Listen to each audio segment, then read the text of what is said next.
Muy buenas tardes con todos. Mi nombre es Jorge Luis Maraví. Soy médico residente del Hospital Nacional Daniel Aristides Carrión, de segundo año de la especialidad de hematología.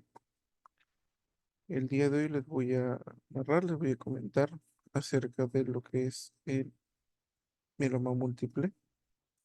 Tengo por tema detallado a explicarles acerca de esta patología. En este caso, esta ponencia está dirigida a la población no médico. Estoy hablando de pacientes, probablemente familiares que quieran un poco más de información acerca de la patología en cuestión. ¿Qué es el mieloma múltiple? En términos simples, el mieloma múltiple es un tipo de cáncer de la sangre. Afecta afecta a las diferentes células que se encuentran en la sangre de los pacientes. Eh, Dentro de esta ponencia, el objetivo es también explicarles de qué manera afecta para que ustedes puedan entender lo imperativo que resulta el tratamiento de la patología y por qué es que se llega también uno como médico a la sospecha diagnóstica del mieloma múltiple. ¿Qué síntomas puede tener mi paciente, mi familiar?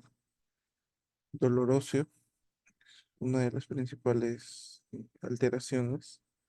Usualmente nosotros vemos pacientes añosos, mayores de 50, 60 años, con dolor óseo crónico. Usualmente son aquellas personas que se quejan de dolor luego de hacer un esfuerzo mínimo, que han consumido durante mucho tiempo tratamiento para el dolor, antiinflamatorios no esteroideos, por ejemplo, ibuprofeno, naproxeno, o corticoides, inclusive, lo que es la dexametasona. Muchas veces suelen usar este tipo de tratamiento. Infecciones a repetición, un sistema inmunológico débil.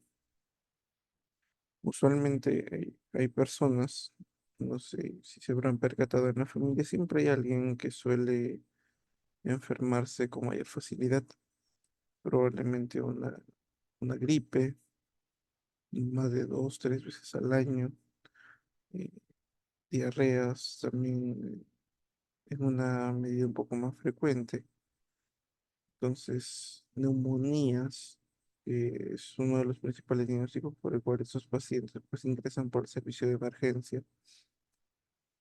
Si se dan cuenta, todo conlleva un componente inmunológico, un componente de la defensa que está baja en el paciente. El tema de las fracturas sin trauma, fracturas sin golpes. Por ejemplo, una persona añosa que intenta levantarse de la cama pues, con la fuerza que le permite el cuerpo, jala, tracciona una mesa para poder levantarse y en esa tracción, en ese jalón, siente, ¿no? Una, un desliz en el cuerpo, o en el caso del brazo, miembro superior, y resulta tener una fractura, sin llegar a tener un trauma de por medio, sin llegar a haber un golpe. Entonces, esto también es parte de los síntomas del mieloma múltiple. Anemia. Muchas veces pacientes añosos andan pálidos, desganados, débiles, no pueden realizar esfuerzo físico.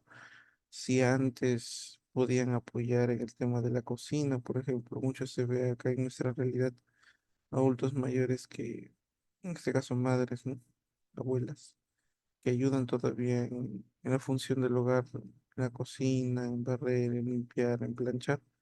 Ahora no pueden realizar esta actividad porque se sienten mucho más débiles, cansadas y puede ser un reflejo también de una enfermedad hematológica, de una enfermedad de la sangre.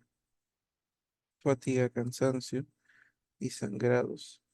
Los sangrados no tienen por qué ser masivos, simplemente puede ser durante un cepillado dental común y cualquiera. Luego de un tiempo determinado pueden ver en la zona, en el borde de las encías, un sangrado menor. Eso se sigue considerando un sangrado y puede ser reflejo de esta enfermedad también. Epistaxis, lo que nosotros conocemos como sangrado de la nariz, de las fosas nasales, también puede ser un reflejo de ello. ¿Cómo se realiza el diagnóstico de esta enfermedad? Muchas veces es necesario este procedimiento que se llama aspirado de médula ósea, como pueden ver ustedes en el gráfico, a través de una aguja. se ingresa pues a lo que es la zona de la pelvis del paciente, a la zona del sacro, que es un huesito que todos tenemos en la parte de la cadera. Se atraviesa piel, se atraviesa grasita, el mismo hueso de la cadera hasta llegar a la parte interna del hueso, que es una parte ósea esponjosa que nosotros llamamos médula. A través de este procedimiento es que se obtiene una muestra de sangre medular, que es la que se va a ver al microscopio. ¿Cómo es que se producen los síntomas que antes yo les he mencionado? Acá el objetivo de esta gráfica es para que ustedes puedan entender como familiares. En la imagen que tenemos acá a la mano izquierda es una imagen de un huesito. En este caso es un fémur, gráficamente. A la parte derecha nosotros podemos ver este enmarañado como si fuera una red. Esta es la médula ósea. Dentro de esta red se forman las células de la sangre, los eritrocitos, que son los glóbulos rojos, las plaquetas, que sirven para la coagulación, y otras células más que forman parte de la defensa natural del cuerpo. Entonces, existen estas células que pueden ver acá, que tienen esta forma, parecen un huevo frito, que por algún tipo de alteración genética se producen en demasiada cantidad y suelen entrar a la médula ósea, provocando lo siguiente. Como ustedes pueden ver en el gráfico, estas células están llenando el espacio de otras células y de esta manera le quitan el espacio a otras células de que puedan producirse, de que puedan generarse en una cantidad adecuada, lo cual generaría disminución en el nivel de plaquetas, o sea, alteración en la coagulación del paciente, lo cual podría explicar los sangrados, una disminución de los eritrocitos, lo cual puede representar la anemia en el paciente, y la disminución de las otras células de defensa, que son estas tres de acá, que puede generar pues la disminución en la inmunidad del paciente, o sea que sus defensas estén débiles. ¿Cómo es que se producen las fracturas en estos pacientes? Vamos a usar el mismo gráfico anterior del huesito a través de su médula ósea. En este caso no vamos a ver células de la sangre, en este caso vamos a ver células propias del hueso. En el gráfico de la derecha es una forma un poquito más sencilla que ustedes lo puedan entender. Tenemos un osteoblasto a la izquierda, que es una célula encargada de generar hueso, y un osteoclasto a la mano derecha, que es una célula encargada de destruir hueso. Este proceso de generación de huesito y destrucción de huesito es un proceso común en todos los pacientes. Tiene que haber un tipo de equilibrio en esto.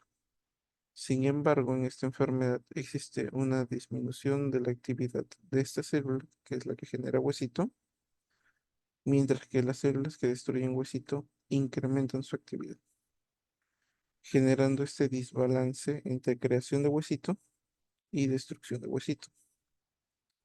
Posterior a ello, nosotros podemos ver en estas imágenes, quizás es un poco dificultoso para ustedes, sin embargo, es necesario que entiendan que esta condición genera que el hueso sea débil y puede provocar fracturas, como en la mano izquierda nosotros podemos ver un hombro, el huesito del hombro, podemos ver acá una línea, un trazo de fractura donde ya no hay continuidad del huesito, por lo tanto es una fractura.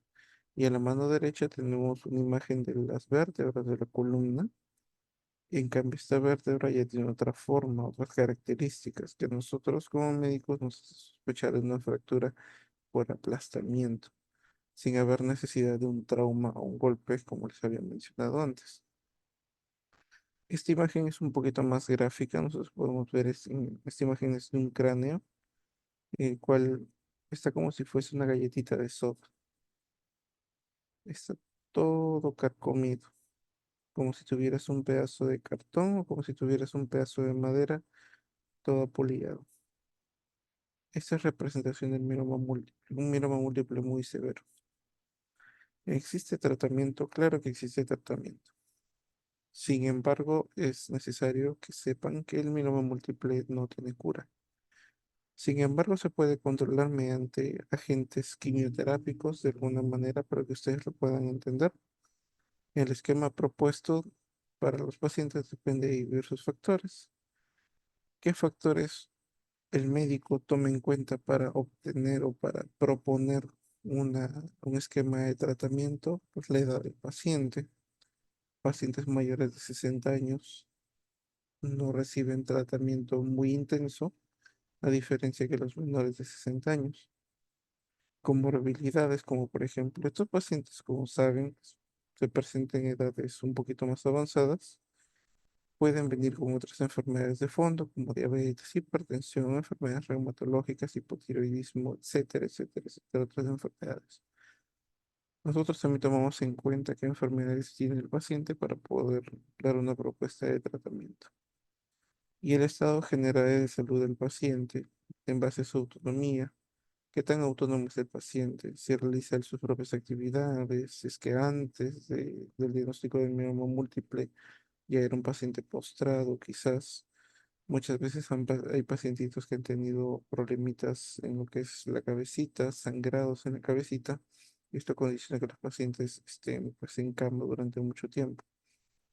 También la severidad de la anemia. Pacientes con una anemia, una hemoglobina menos de 7 que estén muy, muy pálidos, también nos dictamina qué tipo de tratamiento podemos darle, qué tipo de soporte podemos darle al paciente para ayudarle. Eso es para aquellas personas que deseen investigar un poco más acerca del caso de sus pacientes. Me ha tocado a mí tratar con familiares que tienen curiosidad acerca de qué tratamiento van a recibir sus familiares. Pues acá es un pequeño resumen de todos los esquemas de tratamiento que hay a disposición hasta el momento. Hay más, hay medicamentos mucho mejores, pero eso es la base del tratamiento. Bortezomib, talidomida, lenalidomida, dexametasona. Hay una forma en que también los pacientes o los familiares de pacientes oncológicos, pacientes con diagnóstico de cáncer, siempre tienen esa curiosidad de buscar un poco más de información acerca de la patología de su familiar o del tratamiento. Entonces, para aquellas personas, se les deja acá una lista en caso deseen indagar un poco más. Y básicamente, esa ha sido la ponencia, ha sido todo. El objetivo ha sido darles un pequeño avance, un pequeño alcance acerca de la patología y cómo es que esta repercute en la salud de su paciente. Muchas gracias.